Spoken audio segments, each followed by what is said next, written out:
زمین کو روٹی کی شکل میں بنا کر کھلا دیں گے، آسمان ٹوٹ کر نیچے گر جائیں گے، سورج اور چاند بے نور ہو جائیں گے، ان کو اٹھا کر اللہ دوزخ میں ڈال دیں گے کہ ان کی عبادت کرنے والے دیکھ لو ان کا کیا حشر ہے۔ سورج، چاند، آسمان، زمین، چاند، سمندر، دریا، پانی سب ختم ہو جائے گا۔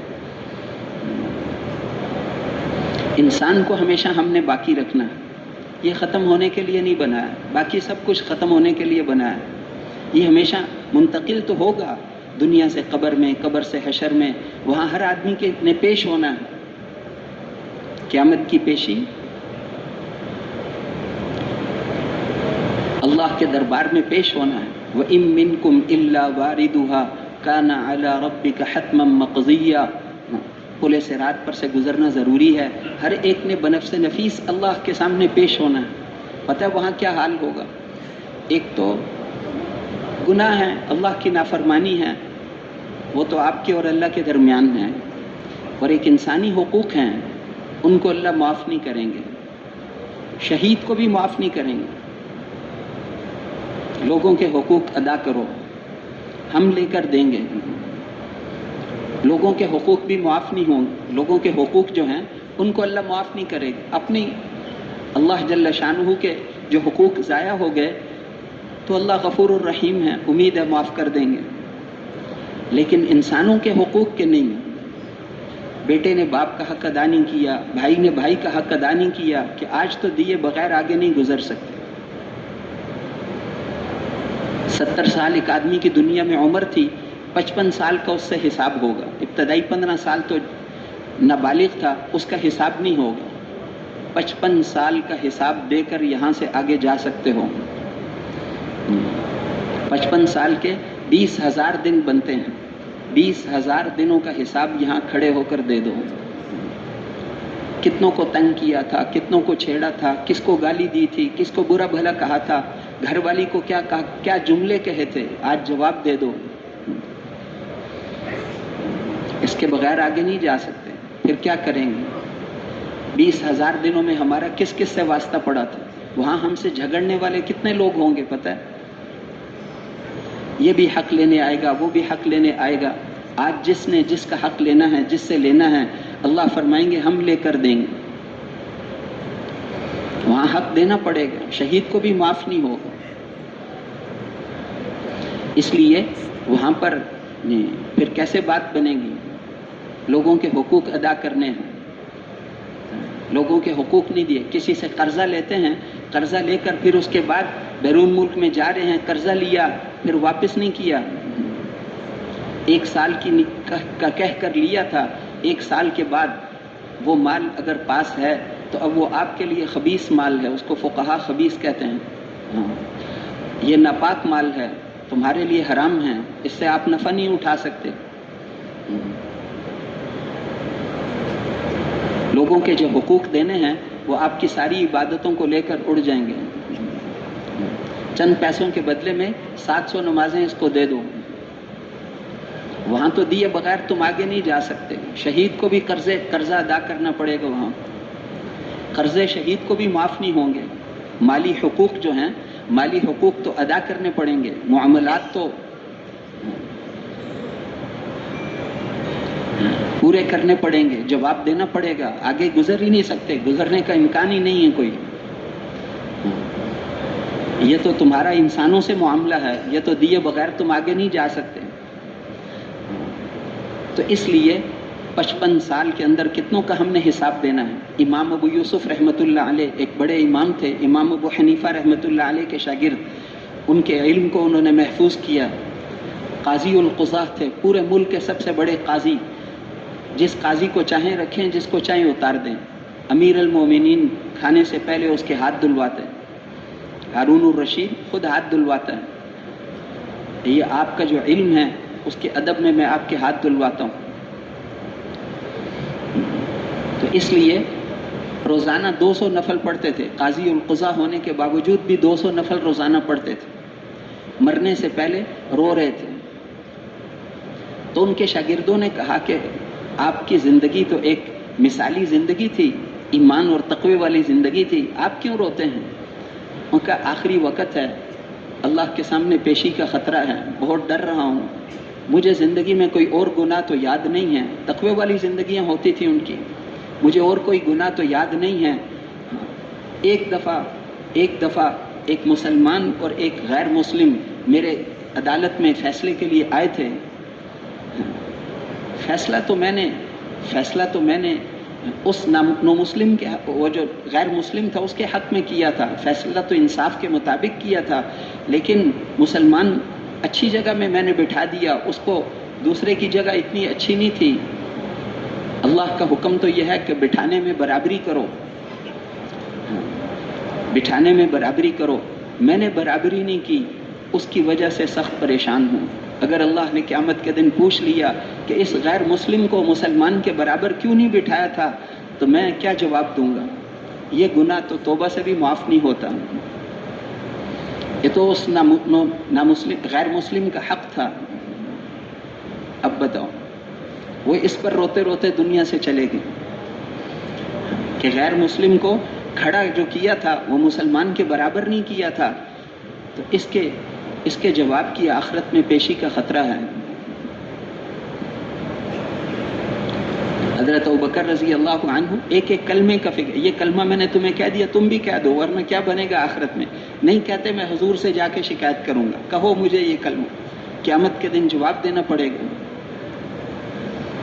حمص کے گورنر کو حضرت عمر نے بلایا، پھر اسے کہا پھر آپ کو گورنر بناتے ہیں، ان کا میں نے گورنری کے زمانے میں ایک آدمی کو کہہ دیا تھا، غصے کا لفظ کہہ دیا تھا، بے وقوف کہہ دیا تھا، اس کے علاوہ میں نے زندگی میں کبھی کسی کو کچھ نہیں کہا، میں دوبارہ کبھی گورنر نہیں بنوں گا۔ یہ غلطی، اسی کا حساب کیسے دوں، اسی کی پریشانی ہے۔ تو مالی معاملات ہیں، لوگوں کے ساتھ ہمارا معاملہ ڈیوٹی پوری نہیں کرتا۔ آج ہر انسان، دین نے ہمیں یہ سکھایا کہ اپنی ذمہ داری پوری کرو، اپنی ذمہ داری کو پورا کرو، لوگوں کے تمہارے اپنے حقوق نہ مانگو، حقوق تو اللہ سے مانگتے ہیں، لوگوں کے حق ادا کرو۔ آج ہر آدمی کہتا ہے میرا حق، اپنی ڈیوٹی نہیں پوری کی، 8 بجے سے 4 بجے تک ڈیوٹی تھی، اس کی تنخواہ کیسے اس کے لیے حلال ہوگی؟ شیخ الہند مولانا محمود الحسن، ان کے پاس شورا دارالعلوم دیوبند کے بڑے استاد تھے، آخر عمر میں ان کے پاس شورا والے آئے، ان کا ہم نے سوچا آپ کی تنخواہ زیادہ کر دیں، تو انہوں نے فرمایا کہ بالکل نہیں، میں نے تو درخواست لکھ کے رکھی ہوئی ہے، دینی تھی کہ میری تنخواہ کم کر دو، میں نے جوانی میں جتنی محنت کی مدرسے میں اب میں اتنی نہیں کر سکتا، بوڑھا ہو گیا ہوں، اس لیے میری تنخواہ کم کر دی جائے، میں تنخواہ کو بڑھانے کا حقدار نہیں ہوں۔ انصار کو حضور صلی اللہ علیہ وسلم نے ارشاد فرمایا تھا کہ اے انصار، میرے بعد ایسے لوگ آئیں گے جو دوسروں کو تم پر ترجیح دیں گے، تو پھر تم کیا کرنا؟ انصار کے حقوق کے تحفظ کی جماعت بنانا، کہ نہیں صبر کرنا، تصبروا حتی تلقونی علی الحوض، حوض کوثر پر میرے پاس آنا، میں تمہاری قربانیوں کا بدلہ لے کر دوں گا۔ صبر کرنا۔ آپ کی نصیحت پر انہوں نے ایسا عمل کیا کہ تاریخ اسلامی میں کبھی انصار نے جھگڑا نہیں کیا۔ جنگ جمل، جنگ صفین اوروں میں ہوئی، لیکن انصار نے بیچ میں دخل نہیں لیا کہ ہمیں تو حکم تھا صبر کرنا۔ تو لوگوں کے حقوق ادا کرنے پڑیں گے، مالی معاملات ہیں، معاشرت ہے، یہ سارے حقوق، بہنوں کا حق ہے میراث میں، یہ ساری چیزیں، جیسے یعنی مال ہے نا، یہ مال سے متعلقہ چیزیں ہیں، تو مال کے اندر 3 حکم دیے ہیں۔ پہلے تو انصاف کرو، انصاف کرو، یہ فرض ہے تمہارے اوپر، بہن کا حق ہے اس کو دو، باپ کا حق ہے، ماں کا حق ہے، جس کا حق ہے اس کا حق اس کو دے دو، ہر حق والے کو اس کا حق دے دو، اپنے رشتہ داروں میں سے جس کا حق بنتا ہے اس کو دے دو، یہ تو انصاف ہے، یہ تو فرض ہے تمہارے اوپر۔ اگلا حکم یہ بتایا کہ احسان کرو، اس سے بڑی صفت یہ ہے کہ احسان کرو، جتنا حق بنتا ہے دوسروں کو اس سے زیادہ دے دیا کرو۔ مولانا الیاس صاحب رحمۃ اللہ علیہ، ان کے زمانے میں ٹانگے ہوتے تھے زیادہ سے زیادہ، پورے میوات میں سڑکیں ہی نہیں تھی، جہاں انہوں نے کام کیا میوات میں سڑکیں ان کی زندگی میں نہیں تھیں، بعد میں بنی۔ تو ایک ٹانگے والا ان کو لے کر جایا کرتا تھا. وہاں سے دہلی جب جاتے تھے نظام الدین سے 12 آنے کرایا تھا. اس زمانے میں 12 آنے روپیہ 16 آنے کا ہوتا تھا اس وقت بھی, تو 12 آنے کرایہ بنتا تھا. تو مولانا الیاس صاحب رحمت ان کے ساتھیوں نے لکھا ہے کہ وہ ان کو ہمیشہ 1 روپیہ دیتے تھے. ٹانگے والے کو ہمیشہ ایک کو مقرر کیا ہوا تھا, وہ ہمیشہ ان کے اشارہ کرنے پر بلوانے پر آ جاتا تھا, تو اس کو 1 روپیہ دیتے تھے. فرماتے تھے 12 آنے تو تیرا حق بنتا ہے, 4 آنے ہماری طرف سے ہدیہ رکھ لو. یہ احسان ہے, جتنا جس کا حق بنتا ہے اس سے تھوڑا زیادہ دے دو. اس کا ہمیں سکھایا گیا ہے. مالی معاملات کے اندر ہر ایک کا حق ادا کرو اور احسان کیا کرو, زیادہ دے دو. پھر تیسرا حکم یہ ہے کہ ایثار کرو, اپنی ضرورت کو قربان کر کے دوسروں کی ضرورت پوری کرو. صحابہ کی زندگیوں میں اس کے واقعات, اس کے لیے بڑے ایمان کی ضرورت ہے. بڑے ایمان کی, جتنا درجہ ایمان جتنا ہوگا اتنا ہی. اور 3 کام نہیں کرنے. مال جو آیا اس کے اندر اسراف نہیں کرنا. 20 روپے میں کام چلتا ہے, 25 روپے خرچ کر دیے تو اسراف ہے. اسراف نہیں کرنا. اللہ اسراف کرنے والوں کو پسند نہیں کرتے. اور دوسری چیز تبذیر نہیں کرنی. آدمی توبہ نہیں کرتا, آگے بڑھتا رہتا ہے, تو پھر تبذیر کہتے ہیں فضول خرچی. ضرورت ہی نہیں ہے, شوقیہ خرچ کر رہا ہے, میرا شوق ہے, لاکھوں روپے خرچ کر دیے. جواب دینا پڑے گا, ان المبذرین کانوا اخوان الشیاطین. یہ تبذیر کرنے والے یہ شیطان کے بھائی ہیں. یہ اس لیے فرمایا شروع میں جب رسول اللہ صلی اللہ علیہ وسلم کی بعثت ہوئی, آپ کو نبوت ملی, تو شیطان تو پہلے سے ورغلاتا تھا انسانوں کو, اس کا دربار لگا ہوا تھا. اس نے اپنے چیلوں کو بھیجا کہ پتہ کر کے آؤ. ساری دنیا کے حالات بدل گئے. پہلے ہم اوپر بھی جاتے تھے, خبریں سن کر لانے کی کوشش کرتے تھے, کاہنوں کو بتاتے تھے. اب اوپر جاتے ہیں تو شہاب ثاقب مارا جاتا ہے. کیا تبدیلی آئی ہے؟ انہوں نے آ کر بتایا کہ نبی آخر الزمان حضرت محمد الرسول اللہ صلی اللہ علیہ وسلم دنیا میں آئے ہیں. ان کی وجہ سے یہ آسمانوں کی پیرا لگ گیا ہے. قرآن نازل ہونا ہے, اب شیاطین قریب نہیں جا سکتے. تو اس نے کہا کہ ان کو بھی محنت کرنے دو, میں بھی محنت کروں گا. کیا کرو گے؟ اس کے چیلوں نے پوچھا. تو اس نے کہا کہ وہ جہاں جہاں خرچ کرنے کا حکم دیں گے میں لوگوں سے اس کے خلاف میں خرچ کرواؤں گا. جہاں وہ کہیں گے خرچ کرو, میں اس کے خلاف خرچ کرواؤں گا. جو کام کرنے کو کہیں گے میں اس کے خلاف کرواؤں گا. اس لیے فرمایا کہ بغیر ضرورت کے خرچ کرنے والا یہ شیطان کے بھائی ہیں. پھر آگے تیسرا درجہ یہ بتایا کہ آدمی پھر بھی توبہ نہیں کرتا تو اطراف مترفین کے عیاشی پر آ جاتے ہیں. عیاشی کرنا, جو آدمی اپنی خواہش پر مال خرچ کرے گا تو مرنے سے پہلے بھی رونا پڑے گا, آخرت میں ہمیشہ رونا پڑے گا. یہ آپ سے پوچھتے ہیں کہ ہم کتنا خرچ کریں, تو آپ ان کو فرما دیجئے نا, قل العفو, آپ فرما دیجئے کہ ضرورت سے زائد جو ہے وہ خرچ کر دو. ضرورت پر اپنی خرچ کر سکتے ہو. ایک حاجت ہوتی ہے, ایک شہوت ہوتی ہے. حاجت کیا ہے؟ 2 روٹیاں اور 1 پلیٹ سالن, یہ تو انسان کی حاجت ہے. لیکن وہ یوں کہے گھر والوں کو کہ 5 قسم کا سالن ہو اور 5 قسم کا میٹھا ہو اور روسٹ بھی ہو اور بریانی بھی ہو اور فلاں چیزیں بھی ہوں, اور اس کے ساتھ ساتھ ہضم کرنے کے لیے قہوہ اور بوتلیں بھی ہوں. یہ شہوت والا کھانا ہے, خواہش والا کھانا ہے. اس پر خواہش کی تو حد نہیں. اللہ نے دنیا کو خواہشات کے لیے نہیں بنایا. خواہشات پر خرچ کرنا چھوڑ دیں تو مسلمان کو کسی سے مانگنے کی ضرورت ہی نہیں ہے. خواہشات پر خرچ کرتے ہیں, اس لیے مانگتے ہیں ساری دنیا سے. اس لیے خواہشات پر خرچ کرنے سے منع فرمایا. یہ مال امانت ہے, کیسے کمانا ہے, کیسے خرچ کرنا ہے, اس کی کیا پابندیاں ہیں. ہم تو پابند ہیں. کفر آزادی سکھاتا ہے, اسلام تو پابندیوں کا نام ہے. ہم پابند ہیں, دیکھنے میں پابند ہیں, سننے میں پابند ہیں, بولنے میں پابند ہیں. وہ بات بیچ میں رہ گئی کہ ایمان سے پھر آدمی صحیح چل سکتا ہے. اللہ کی ذات پر ایمان, اللہ جل شانہ ہماری ہر حالت کو جانتے ہیں. حضور صلی اللہ علیہ وسلم نے فرمایا کہ نیکی کبھی پرانی نہیں ہوتی. البر لا یبلا، نیکی پرانی کبھی نہیں ہوتی، گناہ کبھی بھلایا نہیں جاتا، اور بدلہ دینے والی ذات وہ سوتے نہیں، ہر وقت دیکھ رہے ہیں.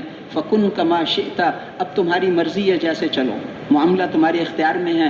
کما تدینو تدانو، جیسے کرو گے ویسا بھرو گے. ایک آدمی وہ ہارون الرشید کے زمانے میں انہوں نے بھیجا کہ جا کر بازار پر چھاپا مارو، جو غلط، جن کا ترازو ٹھیک نہیں ہے ان کو گرفتار کر کے لے آؤ. وہ جانے والے بھی اللہ والے تھے، انہوں نے جا کر بازار میں ہر ایک کا ترازو چیک کرتے، جس کا ترازو صحیح نہیں تھا اس سے حالات پوچھتے، تو ہر ایک یہی بتاتا کہ بیوی بیمار، بچے بیمار، حالات خراب ہیں، بس ایسے اس زندگی سے موت اچھی تھی. ان میں سے ہر ایک جس کا ترازو صحیح نہیں تھا، کم تولتا ہے، تو ان سب کی زندگیوں کے حالات سخت خراب تھے. اور جن کا ترازو پورا تھا وہ ہر ایک کا ترازو پہلے ناپتے، چیک کرتے، پھر اس کے بعد اس سے حالات پوچھتے. جن کا ترازو ٹھیک تھا ان کے حالات بھی ٹھیک تھے، ہر طرح کی خوشیاں ہیں، گھر میں سب ٹھیک ٹھاک ہیں، بچوں کی شادیاں ہو گئی، پڑھائی سب ٹھیک ہے، برابر ہے. اب وہ واپس آئے، آ کے کہا کہ امیر المومنین، اتنے آدمیوں کا ترازو خراب تھا، ان کا تم ان کو گرفتار کر کے نہیں لائے. انہوں نے کہا امیر المومنین، آپ کو گرفتار کرنے کی ضرورت نہیں ہے، ان کو اللہ نے جو سزا دی ہے وہ آپ کبھی سوچ بھی نہیں سکتے. جب معاملات ٹھیک نہیں ہوں گے تو حالات تو اوپر سے خراب ہوتے ہیں، حالات خراب ہوں گے. پھر جب کمائیاں ٹھیک نہیں ہوں گی تو ہمارے اعمال تو سب دوسرے لے جائیں گے، پھر ہمارے پاس کیا بچے گا. حدیث شریف میں آتا ہے نا، کوئی آدمی تمہارے ساتھ ظلم کرے، تم اس سے بڑی سزا اس کو نہیں دے سکتے کہ اس کو اللہ کے حوالے کر دو. اس سے بڑی سزا تم کسی انسان کو نہیں دے سکتے کہ اس کا معاملہ اللہ کے حوالے کر دو. اللہ خوب جانتے ہیں، جیسا کرو گے ویسا ہی بھرو گے. ٹھیک چلو گے تو اچھوں کے ساتھ کبھی برا نہیں ہوتا. اللہ کبھی کسی قوم کے حالات کو اس وقت تک نہیں بدلتے جب تک وہ خود اپنے حالات کو نہ بدلیں. جو نعمت دی ہے کبھی بھی ان سے بغیر نہ شکری کے نہیں چھینیں گے. تو اس لیے لیکن دیکھ رہے ہیں حالات کیسے ہیں، تو اس کا یقین ہو کہ اللہ جل شانہ ہم 24 گھنٹے اللہ کی نظروں میں ہیں. جیسے ایک آدمی مثال کے طور پر کیمرے کے سامنے ہو، لوگوں کی نظر میں ہو تو بالکل ٹھیک چلتا ہے، کوئی فضول بات نہیں کرتا کہ میں لوگوں کی نظر میں ہوں. ہم تو 24 گھنٹے اللہ کی نظر میں ہیں. اللہ سمیع ہیں، بصیر ہیں، زبردست سننے والے ہیں. ایک آسمان دوسرے آسمان کی چیزوں کو اس سے چھپا نہیں سکتا، ایک زمین دوسری زمین کی چیزوں کو اس سے چھپا نہیں سکتی. پہاڑوں کی تہوں میں کیا ہے، سمندر کی تہوں میں کیا ہے، اس سے چھپا ہوا نہیں. لا تواری منہ سماء سماء ولا ارض ارضا، ایک آسمان دوسرے آسمان کی چیزوں کو اس سے چھپا نہیں سکتا، ایک زمین دوسری زمین کی چیزوں کو اس سے چھپا نہیں سکتی. اس کا دیکھنا زبردست ہے، اس کا سننا زبردست ہے. ساری دنیا کے انسان جمع ہو جائیں، سارے ایک میدان میں، سارے انسان جتنے دنیا سے چلے گئے وہ بھی آ جائیں، اور ان کے جتنے جنات ان سے 100 گنا وہ بھی سارے کے سارے آ جائیں، پھر یہ سارے ایک وقت میں مانگیں تو وہ ایک وقت میں ساروں کی آوازوں کو سنتے ہیں اور ان ساروں کی تمناؤں کو پورا کر دیں. تو ہمارے خزانوں میں اتنی کمی بھی نہیں آتی جتنی سمندر میں سوئی ڈبو کر نکال لو. لا ينقص ذلك فيما عندي الا كما ينقص المخيط اذا ادخل البحر، سوئی کو سمندر میں ڈبو کر نکالو، اس سے جو تری لگ گئی تو سمندر میں تو کمی آ جائے گی، ہمارے خزانوں میں اتنی کمی بھی نہیں آتی. تو اللہ جل شانہ اس کا دیکھنا زبردست، اس کا سننا زبردست. ہم تو سامنے ایک طرف دیکھیں تو 5 طرف ہمیں نظر ہی نہیں آتا. 6 طرفیں ہوتی ہیں، دائیں بائیں آگے پیچھے اوپر نیچے. ایک طرف دیکھیں تو باقی 5 طرف نظر نہیں آتا. اور ایک طرف بھی سامنے کی چیز نظر آتی ہے، اس کے اندر کیا ہے وہ ہمیں نہیں پتا. اس لیے اور اللہ جل شانہ ہر چیز اس کے سامنے ہے. اس کا دیکھنا زبردست ہے، اس کا سننا زبردست ہے، اس کا علم زبردست ہے. انہو یعلم السر واخفی، وہ دل کے رازوں کو بھی جانتے ہیں، اس سے زیادہ چھپی ہوئی چیزوں کو بھی جانتے ہیں. اس سے زیادہ چھپی ہوئی کون سی چیز ہے؟ تو حضرت عبداللہ ابن عباس رضی اللہ عنہما فرماتے تھے کہ جو خیال ابھی تک ہمارے دل میں نہیں آیا، کل آئے، پرسوں آئے، سال بعد ہمارے دل میں کیا خیال آئے گا ہمیں نہیں پتا، اللہ کو وہ بھی پتا ہے. ہم تمہارے دل کے رازوں کو بھی جانتے ہیں، وہ راز جو ہم نے بیوی کو بھی نہیں بتایا، کسی کو بھی نہیں بتایا، اللہ کو وہ بھی پتہ ہے۔ تمہاری اگلی پچھلی چھوٹی بڑی ساری باتوں کو ہم جانتے ہیں، اور تم اللہ کی کسی بات کو نہیں جانتے سوائے اس کے جو ہم نے خود بتائی ہے۔ اس کا علم زبردست ہے، اس کا دیکھنا زبردست ہے، اس کے سامنے ہم نے پیش ہونا ہے، وہاں حساب کتاب دینا ہے، پھر آگے گزر سکیں گے۔ دنیا کے حالات بھی اس کے حکم سے آتے ہیں، جیسے اعمال ہوں گے ویسے حالات ہوں گے۔ صحابہ کرام رضوان اللہ علیہم اجمعین، اللہ جل شانہ نے ان کے لیے ساری چیزوں کو مسخر کر دیا، ساری چیزوں کو ان کے لیے مسخر کر دیا۔ آگ نکلی حضرت تمیم داری رضی اللہ عنہ کو، آپ نے حضرت عمر رضی اللہ عنہ کے زمانے میں، تو انہوں نے حضرت تمیم داری کو کہا کہ جاؤ کہ امیر المومنین میں کون ہوں، میں کیا چیز ہوں، من انا میں کیا چیز ہوں؟ کہ نہیں، تمہیں ہم نے چھپا کے رکھا ہوا اسی وقت کے لیے، چلو۔ وہ چادر لے کر کندھے پر رکھی اور چل پڑے۔ ان کو پانی ڈالنے کی ضرورت ہی نہیں، فکر ہی نہیں۔ وہاں پہنچے، حضرت عمر بھی پیچھے پیچھے جا رہے تھے، یہ کیا کرتے ہیں؟ وہاں پہنچ کر ایک ہاتھ سے زور سے آگ کو مارا، جہاں آگ تھی کہ پیچھے ہٹ، وہ بھاگ کر چلی گئی۔ پہاڑ سے جہاں سے نکلی تھی، جہاں لاوا پھٹا ہے، سارا واپس کرنے، پیچھے ہٹو۔ ایسے ہانک رہے ہیں جیسے بکریوں کو ہانکتے تھے۔ پہاڑ کے اندر ہی چلے گئے، حضرت عمر رضی اللہ عنہ باہر کھڑے رہے، وہ اندر چلے گئے، اس کے پیچھے کرتے کرتے جب باہر آئے پھر تو حضرت عمر نے فرمایا کہ جس نے یہ دیکھا ہے اور جس نے نہیں دیکھا ان کا ایمان برابر نہیں ہو سکتا۔ کہ جنگل میں ہم نے یہاں چھاؤنی بنانی ہے، افریقہ کے اندر آج بھی وہ جگہ ہے، قیروان میں لوگوں نے، مقامی لوگوں نے آ کر ان کو کہا کہ یہ غلطی نہ کرنا، یہ بہت خوفناک جنگل ہے، 10 سال بھی اس کی صفائی نہیں کر سکتے۔ تو انہوں نے کہا ہم تمہاری قسم کے آدمی نہیں ہیں، شام تک یہ جنگل صاف ہوگا۔ کہ اچھا دیکھ لیتے ہیں۔ درخت پہ چڑھ کے اعلان کر دیا کہ جنگل کے جانوروں، ہم حضور صلی اللہ علیہ وسلم کے صحابہ، ان پر ایمان لانے والے، ہم نے یہاں چھاؤنی بنانے کا مشورہ کیا، مشورہ ہو گیا ہمارا، بس اس لیے جنگل خالی کر دو، ایسے نہ ہو کہ بعد میں تم کہو کہ پھر انہوں نے مارا ہے۔ تو اب انسانوں کی زبان جانور کب سمجھتے ہیں، لیکن وہ تو جب اللہ سے تعلق ہو تو پھر ساری کائنات مسخر ہو جاتی ہے۔ اس 5-6 فٹ کے جسم میں یہ اللہ کے حکم کے خلاف نہ کرے تو اللہ جل شانہ ساری کائنات کو کہتے ہیں کہ اس کی بات ویسے ہی مانا کرو جیسے میری بات مانتے ہو۔ تو صحابہ نے کہا یہاں چھاؤنی۔ اب لوگوں نے، مقامی لوگوں نے دیکھا کہ سانپ بھی بھاگ رہے ہیں، جانور بھی، چیتے بھی، سارے جانور نکل کے ہزاروں کی تعداد میں وہ جنگل ایسے صاف ہو گیا جیسے وہاں کبھی جانور تھے ہی نہیں۔ ہر چیز تابع ہے۔ پانی کو خط لکھا، وہ تو اثر کے بعد سنا ہم نے بیان میں کہ اللہ کے بندے عمر ابن خطاب کی طرف سے یہ خط ہے، اب وہ خط اس میں ڈالا، وہ پانی ٹھیک ہو گیا۔ آج تک وہاں کبھی عورت کو نہیں ڈالنا پڑا، ساری کائنات مسخر تھی۔ تو جب اللہ جل شانہ کے حکم، اللہ کے حکم کے تابع ہوتا ہے، وہ شیخ سعدی رحمۃ اللہ علیہ فرماتے ہیں نا، میں جا رہا تھا جنگل میں نے دیکھا ایک آدمی شیر کے اوپر بیٹھ کر آ رہا ہے اور سانپ کو اس نے لاٹھی بنایا ہے۔ میں حیران ہوا تو اس نے کہا کہ اے سعدی تو اللہ کی طاعت کر، یہ ساری کائنات تیرے تابع ہو جائے گی، یہ سب تمہارے تابع ہو جائیں گے۔ دریا پوری موجوں کے ساتھ بپھرا ہوا تھا، سامنے کسرا کا شہر مدائن ہے اور دریائے دجلہ اپنی پوری طغیانی پر ہے، اور وہ سارے کہہ رہے تھے کہ گرمیوں کے موسم میں یہ صحابہ آگے نہیں آ سکتے۔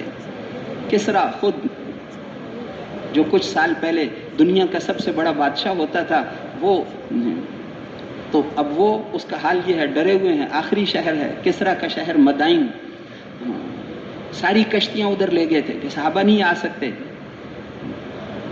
لیکن ان کو یقین تھا کہ ہم جس ذات کی طرف بلا رہے ہیں، جس کی محنت کر رہے ہیں، وہ کائنات کی ساری چیزیں اس کے تابع ہیں، تو کیا یہ قطرہ ہمیں پار جانے سے روکے گا؟ ہرگز نہیں، اپنے گھوڑے اسی میں ڈال دو۔ ایک آدمی کو بھی کچھ نہیں ہوا، ایک آدمی کو بھی وہ سارے کے سارے پار چلے گئے. یہ پانی کی صفت ہے ڈبونا، لیکن یہ اتنا عظیم مقصد ہے کہ جس کے سامنے اللہ نے نظام طبعی کائنات کا جو نظام بنایا ہے اس کو اس کے سامنے جھکنا پڑتا ہے. آگ جلاتی ہے لیکن ابراہیم علیہ السلام کو نہیں جلا سکتی. اے آگ، ہم نے تیرے اندر جلانے کی صفت رکھی ہے، تجھے یہ صفت چھوڑنی پڑے گی، اس لیے کہ یہ ہمارے خاص آدمی ہیں، یہاں تیری بات نہیں چلے گی، تجھے 1000 دفعہ بھی اپنے آپ کو توڑنا پڑے گا ان کے سامنے نظام عالم کو جھکنا پڑتا ہے. مولانا الیاس صاحب رحمۃ اللہ علیہ کی ویسے مثالیں بھی صحابہ کی دینی چاہیے. ان کے بیت الخلاء انگریزوں کا زمانہ تھا، توڑ دیے. اگلے دن لندن پر جرمنی نے حملہ کر دی. حضرت نے فرمایا کہ انہوں نے ہمارے بیت الخلاء توڑے، ہم نے ان کا لندن توڑ دیا. کس پر ہاتھ ڈالا؟ اس لیے وہ وہاں پر تھے خانہ کعبہ کے پاس، تو امیر المؤمنین ابو جعفر منصور نے کہا کہ ان کو پکڑو، ان کو آ کر پھانسی دینی ہے. لوگوں نے کہا چھپ جاؤ. ان کا مجھے چھپنے کی ضرورت نہیں. دعا کی کہ اے اللہ اس کو حرم میں داخل نہ ہونے دینا. 3 بر اعظموں کا بادشاہ ہے، وہیں حرم کے جہاں آ رہا تھا سواری سے گرا، گردن ٹوٹ گئی. کہ کس کو پکڑنے کا کہہ رہے ہیں؟ ان کے سامنے نظام طبعی کو، اس کائنات کے نظام کو جھکنا پڑتا ہے. تو اس لیے اللہ نے انسان کو اتنی اونچی چیز بنایا ہے، اس کو ختم ہونے کے لیے نہیں بنایا. ساری کائنات اس کی خدمت کے لیے بنی ہے، یہ دنیا کی خدمت کے لیے نہیں بنا. صحابہ کے پیچھے پیچھے فرشتے پھرتے تھے، فرشتوں کو حکم دے دیتے تھے. اس لیے حضرت عمر رضی اللہ عنہ نے ان کو لکھا. سعد ابن ابی وقاص رضی اللہ عنہ نے جب پوچھا کہ اے امیر المومنین، آپ نے مجھے 10,000 آدمی دے کر قادسیہ میں بھیجا ہے اور سامنے 2 لاکھ کی فوج کھڑی ہے، 2 لاکھ تو کھڑے ہیں، وہ جنود تتبعها جنود، لشکروں کے پیچھے لشکر مزید آ رہے ہیں، آپ بھی چاہتے ہو کہ ہمیں ان پر فتح حاصل ہو، تو آپ بھی تو مدینے سے کوئی مدد بھیج دو. تو حضرت عمر رضی اللہ عنہ نے جواب میں لکھا کہ یا سعد لا تنظر الى المدینہ ثانیا، اے سعد دوبارہ مدینے کی طرف مدد کی نیت سے نہ دیکھنا، مدد کرنے والے کو ہم نے تمہارے ساتھ بھیج دیا ہے. اور وہ کیسے مدد آتی ہے کہ حکم اللہ کی ذات سے نکلتے ہیں اور عمل انسان کے اندر سے نکلتا ہے. جب انسان کا عمل اللہ کے حکم کے مطابق ہوتا ہے تو اللہ کی طاقت انسان کے اندر آ جاتی ہے. حکم اللہ کی، نماز پڑھو، باجماعت پڑھو، یہ احکامات سارے پورا تولو، یہ کرو، یہ احکامات اللہ کی ذات سے نکلے ہیں. عمل انسان کے اندر سے نکلتا ہے. جب اس کا عمل اللہ کے حکم کے مطابق ہوتا ہے تو اللہ کی طاقت اس کے اندر آ جاتی، یعنی اللہ کی مدد اس کے ساتھ ہوتی، قدسی طاقتیں، غیبی طاقتیں ان کے ساتھ ہوتی. آگے کہا کہ یقینی مدد کیسے ہوگی؟ ان 10,000 میں سے 10 آدمیوں کو وہاں کسرا تمہارے پاس ہے ایران میں، اس کے پاس بھیجو، وہ اس کو دعوت دیں.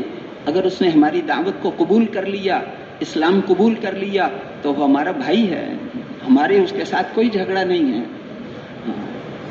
اور اگر وہ قبول نہ کرے تو پھر تم تعداد کی کمی سے نہ ڈرو، پھر وہ ذات جس کی یہ دعوت ہے کہ یہ دعوت نہ میری نہ تمہاری نہ ہمارے باپ دادے کی، پھر جس کی دعوت ہے پھر وہ مقابلے میں آئے گا. ہرمزان کسرا کا جو رشتہ دار تھا، وہ جب گرفتار ہو کر مدینے میں، اس نے بہت دفعہ صلح کر کے توڑ دی.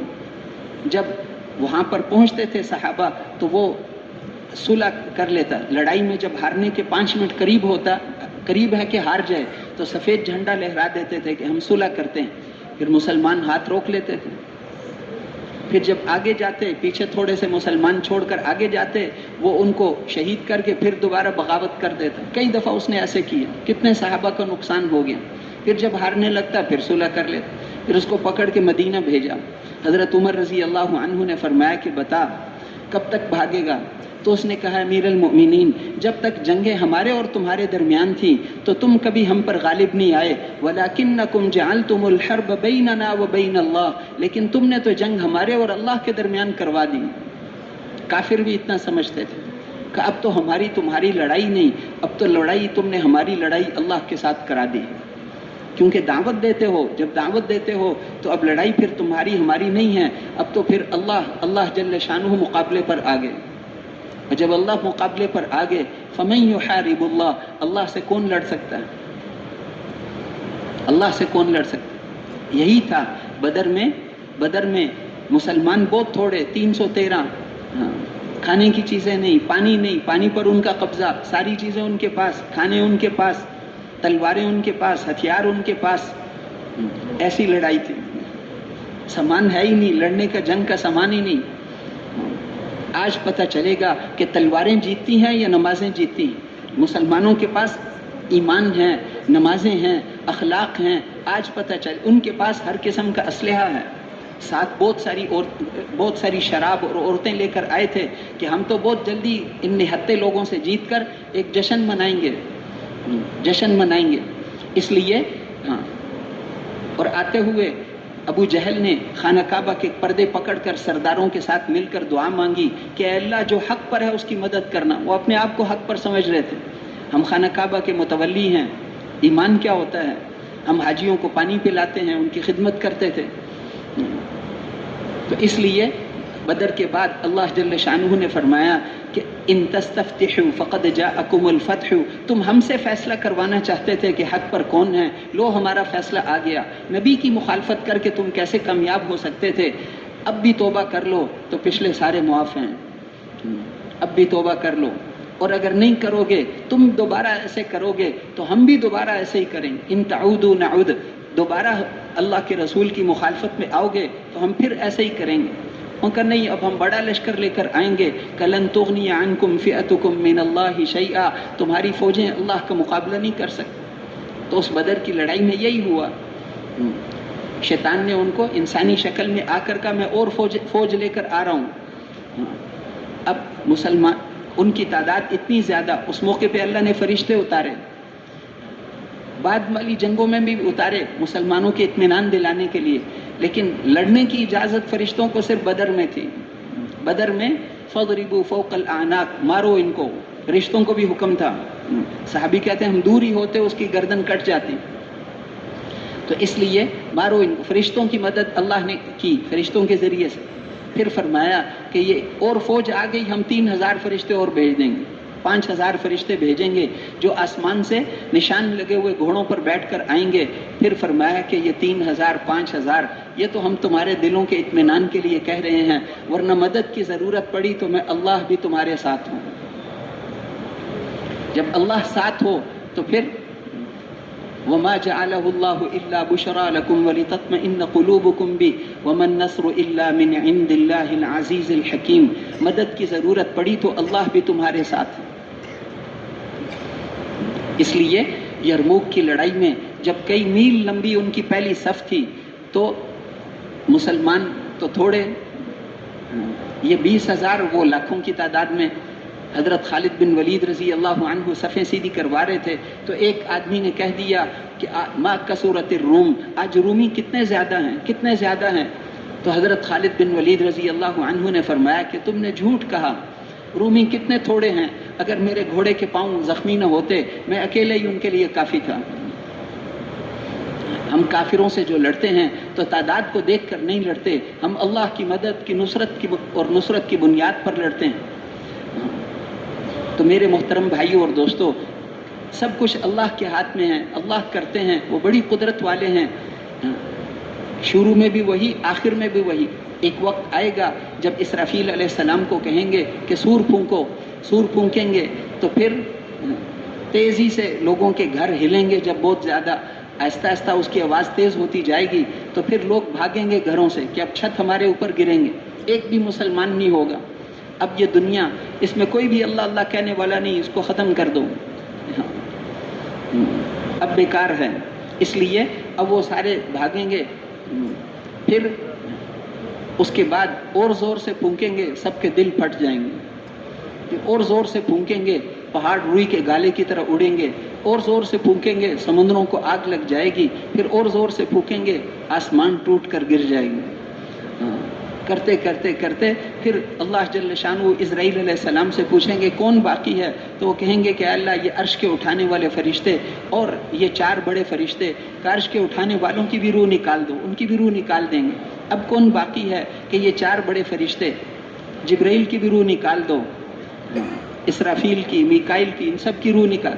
اسرائیل علیہ السلام کو اللہ نے ساروں کی روح نکالنے کے لیے استعمال کیا۔ اب ایک اسرائیل علیہ السلام رہ گئے، کسی اور اسرائیل کی ضرورت نہیں، صرف اشارہ کریں گے مر جا تو وہ بھی مر جائیں گے۔ پھر اللہ جل شانہ 7واں آسمان زمین، اس وقت 7واں آسمانوں کو ایسے ہم لپیٹیں گے جیسے کاغذ لپٹتا ہے، پھر اس کو اللہ جل شانہ فرمائیں گے لمن الملک اليوم، آج کس کی حکومت ہے؟ للہ الواحد القہار، ایک اللہ کی جو بڑا زبردست ہے۔ پھر ساری دنیا کو اللہ جل شانہ دوبارہ زندہ کریں گے اور سارے مردوں کو زندہ کریں گے۔ جس کی دنیا میں لاش بھی نہیں ملی تھی اس کو بھی اللہ جل شانہ زندہ کریں گے۔ کتنی دیر لگے گی کہ آنکھ بند کر کے کھولنے میں دیر لگتی ہے، ہمارا حکم پورا ہونے میں اتنی دیر بھی نہیں لگتی۔ پھر ساری دنیا کا حساب کتاب اللہ جل شانہ لیں گے۔ تو میرے محترم بھائیوں اور دوستوں، آخرت یہ حقائق ہیں۔ قرآن پاک میں فرمایا کہ زمینوں اور آسمانوں کی قسم، یہ پکی ٹھکی باتیں ہیں، یہ مذاق کی باتیں نہیں ہیں، یہ حقائق ہیں جو تمہیں بتایا ہے، ایک تنکے جتنا فرق بھی نہیں ہوگا، یہ سب کچھ ہونے والا ہے، یہ حقائق ہیں۔ آخرت کا دن ہے، ہم سب نے اللہ کے سامنے پیش ہونا ہے، کوئی بھی اس سے بچ نہیں سکتا، اپنے وکیل کو نہیں بھیج سکتا، ہر ایک کو خود پیش ہونا ہے، وہاں حساب کتاب دینا ہے۔ کتنے ہم سے حساب لینے والے، کتنے جھگڑنے والے موجود ہوں گے۔ ایک اللہ والے تھے، ان کے پاس پہلے تو اسرائیل آتا تھا، نظر بھی آتا تھا۔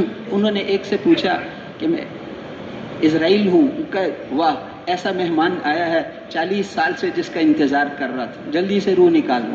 مسلمان کو ایسے ہونا چاہیے۔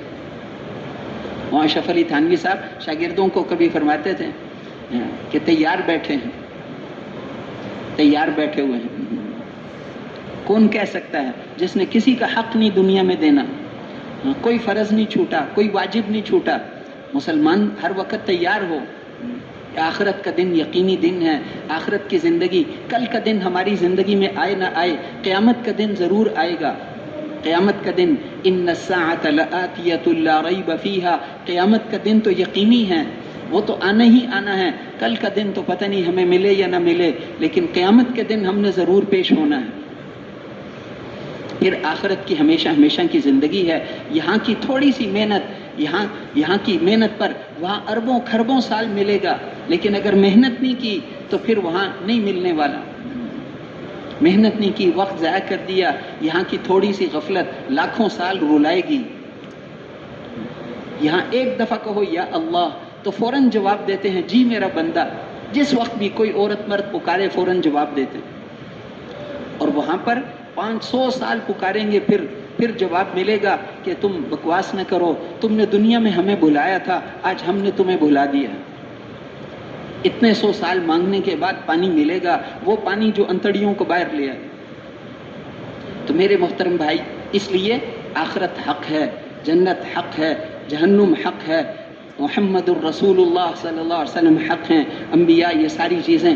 اس لیے اب اللہ پورے دین پر چلیں گے تو پوری کامیابی ملے۔ ایمانیات کو بنانا، اللہ پر ایمان، فرشتوں پر، انبیاء پر، صحابہ، یہ ساری چیزیں، ان پر ایمان۔ پھر اس کے بعد عبادات ہیں، نماز ہے، روزہ ہے، زکوٰۃ ہے، حج ہے۔ روزہ اور زکوٰۃ ہر ایک کے، ہر حکم کے اوپر اللہ کے وعدے ہیں۔ وہ مال کبھی ہلاک نہیں ہو سکتا خشکی یا تری میں جس کی زکوٰۃ ادا کی گئی ہو، وعدے کیے ہیں۔ جس مال کی زکوٰۃ ادا کی گئی ہو وہ خشکی تری میں کبھی ہلاک ہو ہی نہیں سکتا، وہ مال ضائع نہیں ہو سکتا۔ زکوٰۃ نہیں ادا کرے گا تو مال ضائع ہو، زکوٰۃ کا مال جس مال کے ساتھ بھی ملے گا اس کو بھی ہلاک کر دے گا۔ اسی طرح تو یہ تو سب سے چھوٹا حکم ہے، عبادات، نماز، روزہ، زکوٰۃ، حج، یہ سارے کے سارے یہ عبادات ہیں۔ اس کے اندر جو اللہ جل شانہ کے احکامات ہیں یہ آسان ہیں، تھوڑا ایمان بھی اس کے لیے کافی ہے۔ اس سے آگے معاملات ہیں، معاملات کے جو احکامات ہیں وہ اس سے مشکل ہیں۔ آگے معاشرت ہے، اس کے اندر جو اللہ کے احکامات ہیں وہ اس سے بھی مشکل ہیں، اس کے لیے اور بڑے ایمان کی ضرورت ہے۔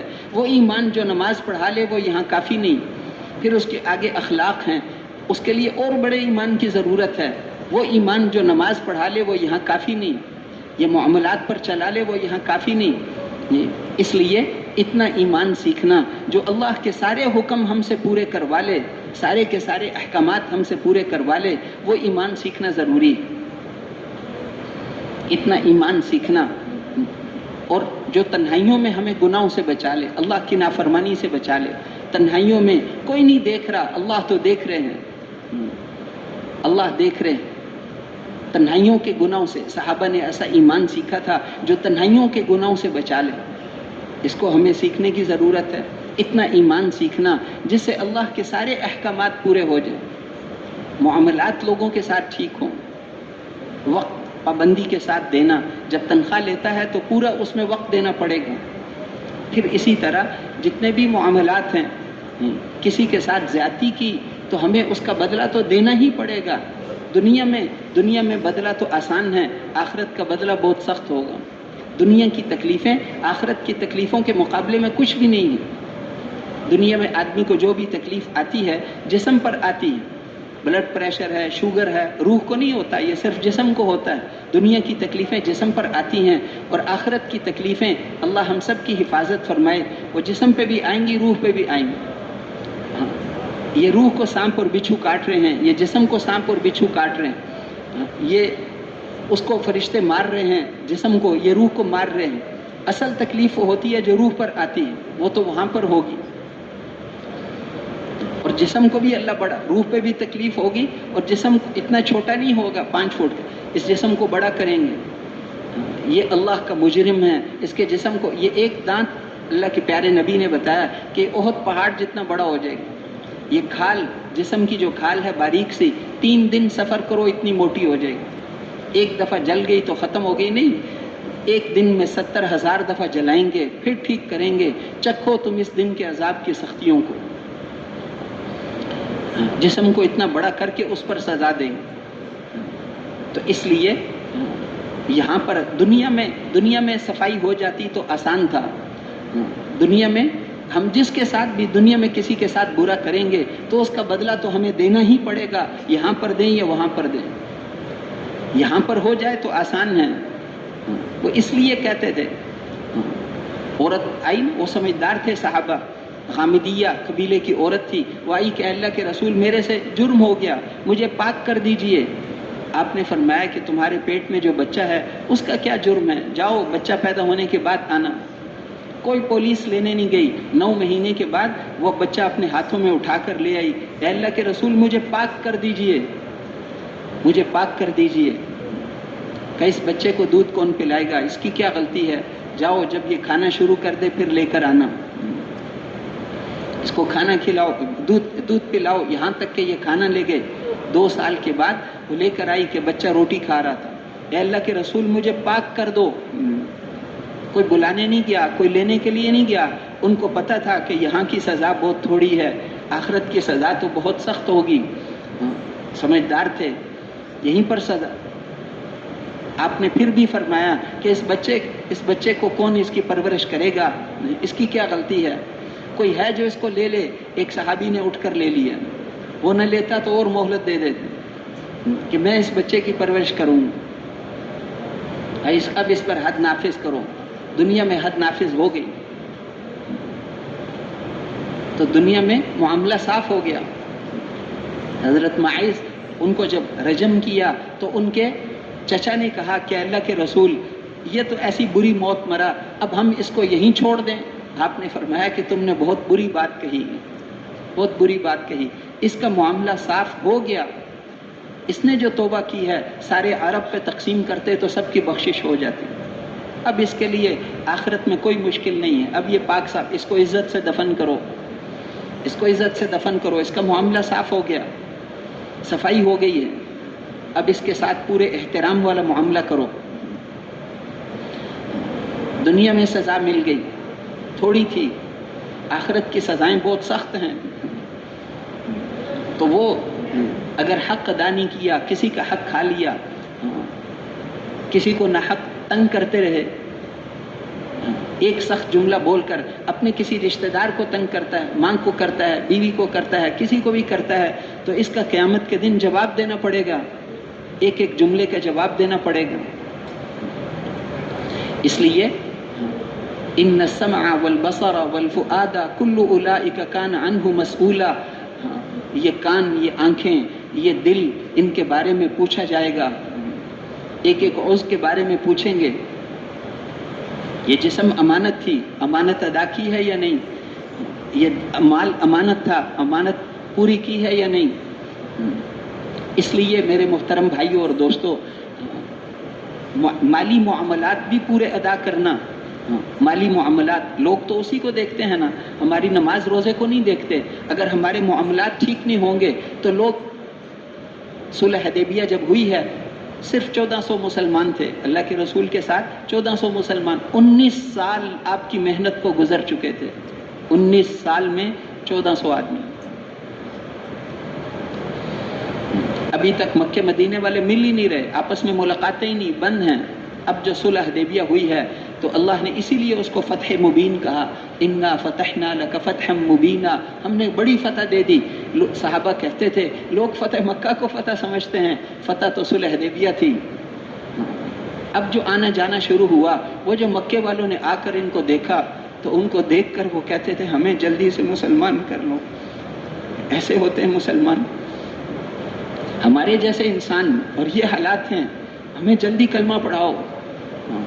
2 سال بعد جب فتح مکہ پہ گئے ہیں تو 10,000 تھے، 1400 سے 10,000 ہو گئے، اور اگلے سال جب گئے ہیں تو 1.25 لاکھ اور 2 لاکھ کے قریب۔ حج کرنے جب گئے ہیں، اب جب ملے ہیں اور وہ مل کر صحابہ سے ملے تو جن جن ملکوں میں صحابہ گئے وہ عرب ہو گئے، عربی بن گئے۔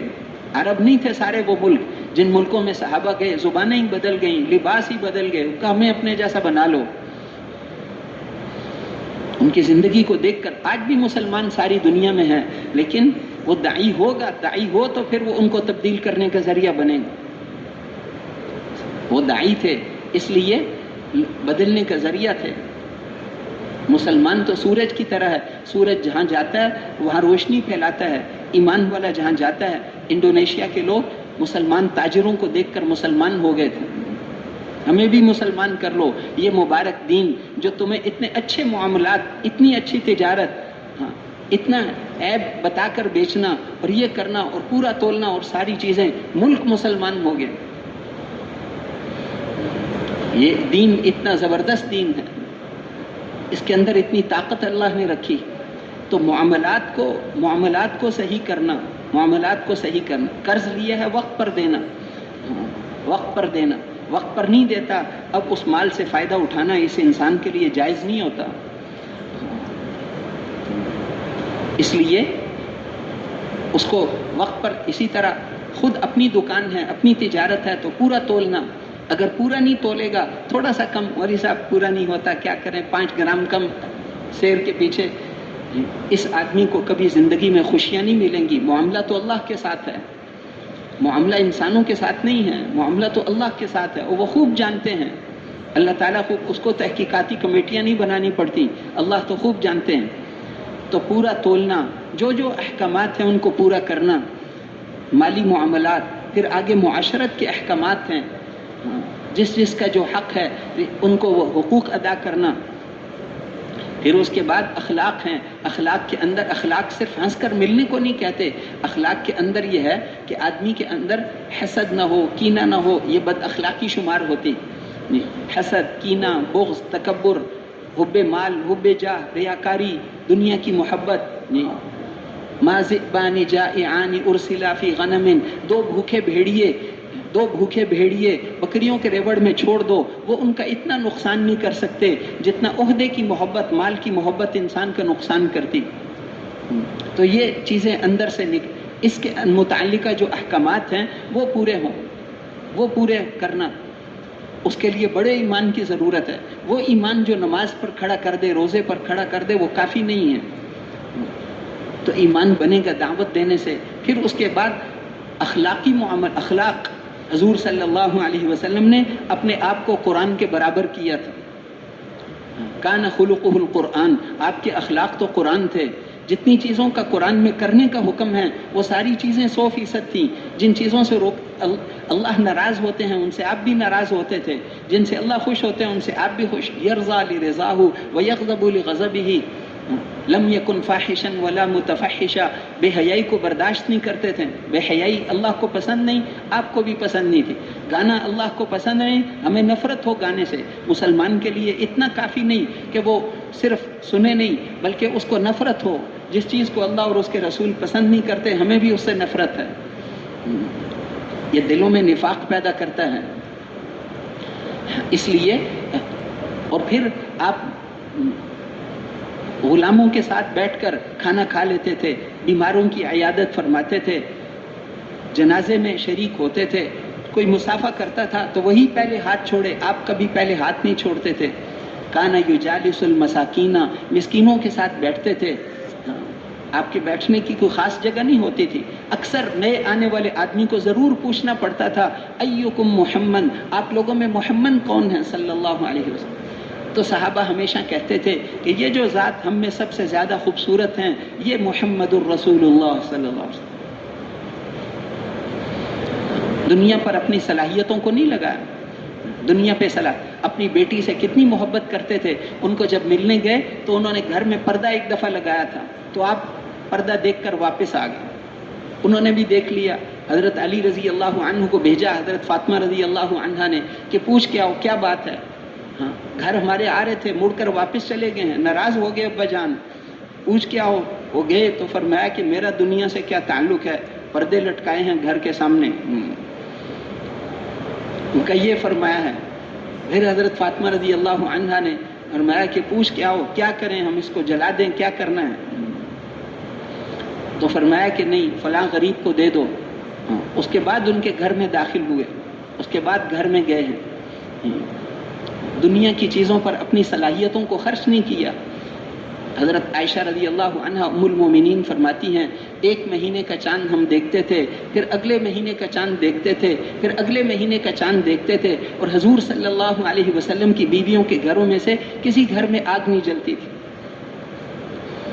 گزارا کس چیز پر کرتے؟ حضرت عروہ سبق پڑھ رہے تھے بھانجے. انہوں نے پوچھا کہ خالہ جان پھر گزارا کیسے کرتے تھے؟ کہ پانی اور دقل ردی کھجوروں کو کہتے ہیں جو عرب لوگ اونٹوں کے آگے ڈالتے تھے.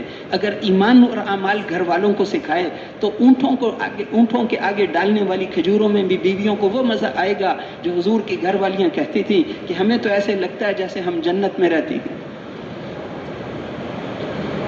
ہمارے گھر والوں کی ضرورت یہ ہے کہ ان کو ایمان اور اعمال سکھانا. اللہ نے آپ کو بھیج کر ہم پر احسان کیا. لقد من اللہ علی المؤمنین اذ بعث فیہم رسولا. اللہ نے احسان کیا ہے تمہارے اوپر کہ محمد الرسول اللہ صلی اللہ علیہ وسلم کو بھیجا. اسی مہینے میں آئے تھے ربیع الاول میں. برکتیں لے کر آئے. برکتوں کے بہت سارے واقعات اثر کے بعد سنے ہم نے. ہر چیز میں برکت ہوتی تھی، ہر چیز میں برکت ہے. چند آدمیوں کا کھانا، حضرت جابر نے جو کھانا غزوہ خندق میں کہ آپ تشریف لے آئیں 4-5 آدمی آ جائیں کہ اے خندق والو تم ساروں کی جابر کے گھر میں دعوت ہے. ان سب نے کھا لیا تو کھانا اتنا ہی تھا جتنا پہلے تھا. برکتیں تھیں. تو آپ وہ مبارک زندگی لے کر آئے، وہ دین لے کر آیا ہوں جس کی رات اس کے دن کی طرح روشن ہے. اس میں کوئی ڈھکی چھپی بات نہیں. اس لیے وہ جو سردار مقابلے میں آئے تھے وہ کہتے تھے کہ یہ غریب بچہ، اس کی بات کہتے میں ساری دنیا کا رسول ہوں، نہ پیسہ نہ ٹکا نہ کچھ. لولا نزل هذا القرآن على رجل من القريتين عظیم. یہ قرآن کسی مکہ یا طائف کے سردار پہ اترتا تو ہم ضرور ایمان لے آتے، لیکن یہ یتیم بچہ، ہم ساروں سرداروں کے بیچ میں سے اس پر اتنی بڑی کتاب اترنی تھی. انزل علیہ الذکر من بیننا، ہمیں چھوڑ کر اسی پر اترنی تھی. ان کی بات ساری دنیا کا نبی کیسے نہیں سمجھ آتا. اہم یقسمون رحمت ربک، تیرے رب کی رحمت کو یہ تقسیم کریں گے؟ یہ کون ہوتے ہیں؟ وہ تو اللہ کو پتہ ہے کون اس کا مستحق ہے. تو اس لیے آپ وہ دین لے کر آئے. جب آپ آئے وہ جو عورتیں لے کر جاتی تھیں بچوں کو، اس کے دودھ میں برکتیں، اس کے دودھ میں رحمت، برکت، اس کے گھر میں رحمت، ہر چیز میں برکتیں ہی برکتیں، جانوروں میں برکتیں، دودھ میں برکتیں، چیزوں میں برکتیں۔ تو حضرت جی فرماتے تھے کہ ابھی آپ کی نبوت ظاہر بھی نہیں ہوئی، آپ کی نبوت ظاہر بھی نہیں ہوئی، لیکن آپ کی برکتیں ان کافروں پر، وہ کافر تھے سارے، کافروں پر بھی، جانوروں پر بھی ظاہر ہو رہی ہیں۔ پھر جب نبوت مل گئی، وہ دین جس کے لیے آپ کو پیدا کیا تھا اور وہ مبارک قرآن جس کے لیے جو آپ پر اتارا تھا، اس کے بعد وہ دین، وہ مبارک دین، وہ کتنی برکت والی چیز ہوگی۔ ابھی صرف پیدا ہونے کے بعد یہ اثرات ہیں، جیسے سورج نکلتا ہے اس سے پہلے روشنی ہوتی ہے، آپ کے آنے سے پہلے روشنیاں تھیں کہ ایران کے بادشاہ کا محل گر گیا، اس میں زلزلہ آیا، 14 برج گر گئے، اور اس کے محل کے اندر 1000 سال سے آگ جلتی تھی، وہ آگ کی پوجا کرتے تھے، وہ آگ کبھی بجھنے نہیں دیتے تھے، وہ آگ اس دن خود بخود بجھ گئی کہ آگ بجھانے والا مکے میں پیدا ہوا ہے۔ بادشاہ نے خواب میں دیکھا کہ ایرانی گھوڑوں پر عربی گھوڑے غالب آ گئے، تو اس نے پادریوں سے پوچھا یہ سب کیا ہے؟ ان کو بڑے پادری، اس سے بڑے، سب سے بڑے پادری نے ان کو کہا کہ اس کو جا کر کہہ دو کہ نبیوں کے سردار دنیا میں تشریف لے آئے ہیں، اور جب وہ کھڑے ہوں گے تو نہ تمہارا ایران ایران رہے گا، نہ ہمارا شام شام رہے گا، انہی کی بات ساری کائنات میں چلے گی، یہ ساری چیزیں ختم ہو جائیں گی۔ تو میرے محترم بھائیوں اور دوستو، اللہ جل شانہ نے آپ کے ذریعے سے دین کو زندہ فرمایا۔ وہ جو سردار کہتے تھے کہ ان کی بات چلنے والی نہیں ہے، وہ سارے کے سارے ان کو اللہ نے ناکام کر دی۔ بدر کے کنویں میں ابو جہل، عتبہ، شیبہ، ولید، یہ سارے بڑے بڑے سردار جن کو وہ کہتے تھے مکے والے، جن پر فخر کرتے تھے، سب کی لاشیں پڑی تھیں۔ آپ اگلے دن گئے اور ان پر کھڑے ہو کر فرما رہے تھے کہ اے عتبہ، اے شیبہ، تم نے سب کچھ اپنی آنکھوں سے دیکھ لیا جو میں نے بتایا تھا، سب کچھ دیکھ لیا۔ حضرت عمر نے کہا کہ اللہ کے رسول، آپ مردوں سے باتیں کر رہے ہیں۔ آپ نے فرمایا نہیں ہے عمر، جتنا تم سن رہے ہو اتنا وہ بھی سن رہے ہیں، ان کو بھی اللہ آج سنا رہے ہیں، میری بات ان کو بھی سنا رہے ہیں۔ اے عتبہ، اے شیبہ، تم میرے برے خاندان کے آدمی تھے، میں نے تمہیں کتنی دفعہ سمجھایا تھا۔ وہ کہتے تھے ما آن لک حتی تستیأس منا، آپ ابھی تک ہم سے کبھی مایوس نہیں ہوئے؟ ایک سردار نے کہا کہ آپ اللہ سے ڈرتے ہو نا، آپ اللہ سے ڈرتے ہو، اللہ کو جواب دینا ہے۔ میں قیامت کے دن کہوں گا کہ اے اللہ، انہوں نے آپ کی دعوت میرے تک پہنچا دی تھی، پہنچانے کا حق ادا کیا تھا، اب آئندہ میرے پاس نہ آنا۔ پھر آپ جاتے تھے، تمہیں پتہ نہیں آخرت کتنی سخت ہے، تمہیں فرشتے دھکے دے کر دوزخ میں پھینکیں، میرے سے برداشت نہیں ہوتا، تم مجھے دھکے مار دو، کوئی بات نہیں، تم مجھے دھکے مارو۔ رات کو سارے مکے والے سو جاتے، پھر آپ اللہ کو قرآن پڑھ کے سناتے، ان کے لیے ان کی کارگزاری سارے دن کی سناتے کہ اے اللہ، میں آج فلاں فلاں کے پاس گیا تھا، انہوں نے مجھے دھکے مارے تھے، اے اللہ آپ کچھ نہ کہنا، میرے امتی ہیں، میں پھر جاؤں گا، امید ہے اگلی دفعہ مان جائیں۔ آپ کی حالت اس ماں کی طرح تھی جس کا بیٹا پاگل ہو گیا ہو، اور پاگل بیٹا اب وہ کہتا ہے میں نے ایک تندور ہے اس میں نے جا کر چھلانگ لگانی ہے، ماں کو جب پتہ چلتا ہے تو وہ بھاگتی جاتی ہے، سارے کام چھوڑ کے بیٹے کو پکڑتی ہے، اور وہ بیٹا تو جوان ہے، زور لگاتا ہے، اس کو چک مارتا ہے اور اس کو دانتوں سے کاٹتا ہے اور اس کے بال کھینچتا ہے۔ وہ ماں کہتی ہے تو میرے ساتھ جو کرنا ہے کر لے، میں تجھے آگ میں نہیں جانے دوں گی۔ یہ کیفیت آپ کی تھی کہ تم میرے ساتھ جو کرنا ہے تم نے کر لو، میں تمہیں آگ میں جانا میں برداشت نہیں کرتا۔ لعلک باخع نفسک علی آثارہم، آپ اپنے آپ کو ہلاک کر دیں گے۔ کتنی دفعہ اللہ نے تسلی دی، اے نبی صلی اللہ علیہ وسلم آپ اپنے آپ کو ہلاک کر دیں گے، اس بات پر کہ یہ ایمان نہیں لاتے۔ بس کرو، آپ ان کو ہمارے لیے چھوڑ دو، ان کے لیے ہم نے بہت کچھ تیار کیا ہوا ہے۔ لیکن آپ کی وہ بے چینیاں، کبھی آرام سے نہیں بیٹھے، لیست لہ راحہ یرا غادیا ورائحہ، ہاں چلتے پھرتے ہمیشہ حرکت میں رہے، کبھی آرام سے نہیں بیٹھے۔ ہم تو ایک بیوی چھوڑ کر اللہ کے راستے میں نکلتے ہیں، آپ کو اللہ نے اس کائنات کی سب سے افضل، سب سے وفادار، سب سے زیادہ کمال والی بیویاں دی تھیں، 8 10 کو چھوڑ کر جاتے تھے، کبھی ایک سیکنڈ بھی وہ آپ کے نکلنے میں رکاوٹ نہیں بنے۔ احد میں آپ نے سب کو کہا کہ میرا مشورہ یہاں رہ کر لڑیں، باہر نہیں جانا، باہر ہم جائیں گے تو شکست ہوگی، مجھے بتایا گیا ہے۔ لیکن نوجوان جذبے میں تھے جو بدر میں شریک نہیں ہو سکے، انہوں نے زور دیا کہ نہیں باہر جا کر ہی لڑنا ہے، لڑائی کا تو باہر پتہ چلے گا۔ ٹھیک ہے، آپ نے کہا ٹھیک ہے، جب سب مشورہ یہی ہے تو ٹھیک ہے۔ پھر آپ اندر گئے لباس پہننے کے لیے، زیرا لباس پہن لیا. اب جب آئے ساتھیوں نے کہا کہ بھائی ہم سے بڑی غلطی ہو گئی، ہم نے آپ پر زور لگایا، مناسب نہیں تھا. اب آئیں گے تو ہم کہیں گے کہ ہم جیسے آپ کا فیصلہ ہے.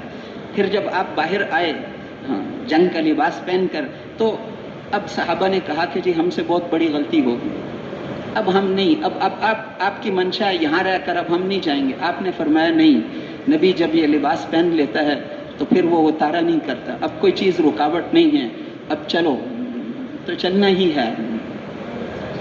کوئی چیز رکاوٹ نہیں ہوتی تھی اللہ کے راستے میں جانے میں. تو میرے یہی امت کو سکھایا تھا، صحابہ میں بھی یہی صفت آئی تھی.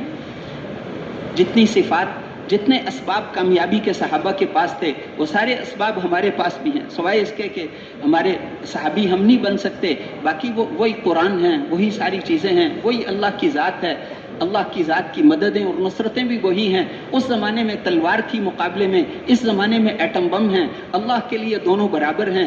اللہ جل شانہ کے سامنے نہ تلوار کی طاقت چلتی تھی نہ ایٹم بم کی طاقت چلتی ہے. ہمارے اللہ جس قدرت اور طاقت کے ساتھ حضرت آدم علیہ السلام کے زمانے میں تھے، اور ہمارے اللہ جس طاقت اور قدرت کے ساتھ حضرت ابراہیم علیہ السلام کے زمانے میں تھے، اور ہمارے اللہ جس طاقت اور قدرت کے ساتھ حضرت موسیٰ علیہ السلام کے زمانے میں تھے، اور ہمارے اللہ جس طاقت اور قدرت کے ساتھ حضرت محمد الرسول اللہ صلی اللہ علیہ وسلم کے زمانے میں تھے، ہمارے اللہ آج بھی اسی شان، طاقت اور قدرت کے ساتھ ہیں. وہ نعوذ باللہ بوڑھے نہیں ہوتے، کمزور نہیں ہوتے، وہ بڑی قدرت والے ہیں. تنے تنہا اس کائنات کے مالک ہیں، اسی کا حکم اس کائنات میں چلتا ہے. ما شاء اللہ کان وما لم یشاء لم یکن. جو وہ چاہتے ہیں وہ ہوتا ہے، اور جو نہیں چاہتے وہ نہیں ہوتا. جو اللہ کا فیصلہ ہوتا ہے اس کو پورا ہونے میں کاف اور نون آپس میں بعد میں ملتے ہیں، اللہ کا حکم پورا ہو جاتا ہے.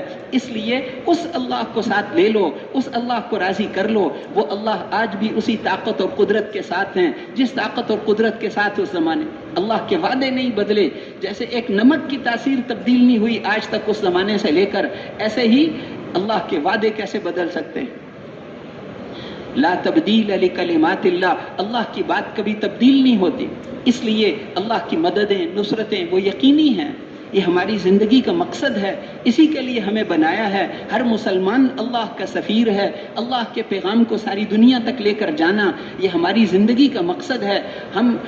ہمیں اللہ نے ہماری بیویوں کے لیے نہیں بنایا اور ہمارے بچوں کے لیے نہیں بنایا. ہم ڈاکٹر نہیں، ہم انجینئر نہیں، ہم پروفیسر نہیں، ہم ماسٹر نہیں، ہم دنیا کے کاموں والے تاجر اور زمیندار نہیں، ہم ڈیرہ اسماعیل خان کے یا پاکستان کے نہیں، ہم حضور صلی اللہ علیہ وسلم کے امتی ہیں. پوری دنیا ہماری محنت کا میدان ہے. اللہ کے دین کو لے کر ساری دنیا میں پھرنا، اس کے لیے اللہ نے ہمیں بنایا ہے. اور اللہ کی مدد ہمارے ساتھ ہے، اللہ کی مدد ہمارے ساتھ ہے.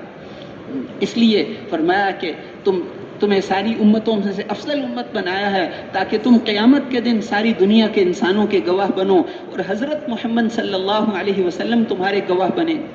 یہ امت سب سے آخر میں دنیا میں آئی ہے اور سب سے پہلے جنت میں جائے گی. اس امت کو اللہ جل شانہ نے یہ فضیلت عطا فرمائی، یہ کسی اور چیز کی وجہ سے نہیں، اس عظیم ذمہ داری کی وجہ سے. جو ذمہ داری اللہ نبیوں کو دے کر بھیجتے تھے، ختم نبوت کی وجہ سے وہ ذمہ داری اس امت کو عطا فرمائی ہے.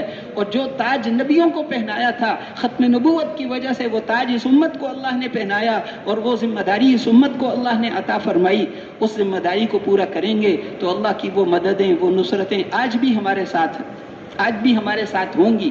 تو میرے محترم بھائیوں اور دوستوں، اس لیے ساری دنیا میں جائیں گے انشاءاللہ، بیرون ملکوں میں جانے کے لیے تیار ہیں انشاءاللہ.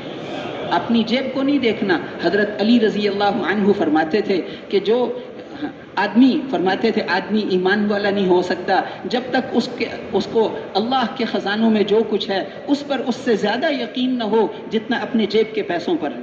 اپنے جیب کے پیسوں سے زیادہ یقین اللہ کے خزانوں پر ہو. اللہ سے لیں گے اور پوری دنیا میں جائیں گے. بیٹا باپ کے ساتھ ہوتا ہے تو اس سے دوست پوچھے کہ کدھر جا رہے ہو؟ پیسے کہ کتابیں خریدنے، کھیل کا سامان، ساری چیزیں. کہتے پیسے کہاں ہیں؟ کہتے تم پاگل ہو، میرا باپ ساتھ ہے. بادشاہ کا بیٹا، اس کو صرف تقاضے پیدا کرنے ہوتے ہیں. پیسے کہاں سے آئیں گے کہ میرا باپ بادشاہ ہے؟ ہمارے اللہ کے خزانے ہمارے لیے ہیں. وہ خزانے اللہ نے اپنے لیے نہیں بنائے. اللہ کے دین کا کام کریں گے، اللہ پوری دنیا میں آپ کو لے کر جائیں گے. آسان یہاں قبولیت سے آدمی جاتا ہے. یہ کام کیا نہیں جاتا، لیا جاتا ہے. تبلیغ کا کام آدمی کرتا نہیں، اللہ لیتے ہیں. اللہ لیتے ہیں. اللہ جل شانہ کام فہم و خاطر تیز کردن نیسترا جو شکستہ میں نگیرت فضل شاہ. یہاں تو قبولیت کی بات ہے، ذہانت کی بات نہیں ہے. اپنے آپ کو اللہ سے قبول کروانا، رو رو کر اللہ سے مانگنا. رات کے آخری حصے میں اللہ جل شانہ آسمان دنیا پر تشریف لاتے ہیں. جیسے ہمارا گھر، چھت تو ہماری چھت ہے، چھت اللہ جل شانہ تشریف لاتے ہیں اور پھر پوچھتے ہیں. آواز رات کے آخری حصے میں آواز لگاتے ہیں، ہے کوئی بخشش چاہنے والا؟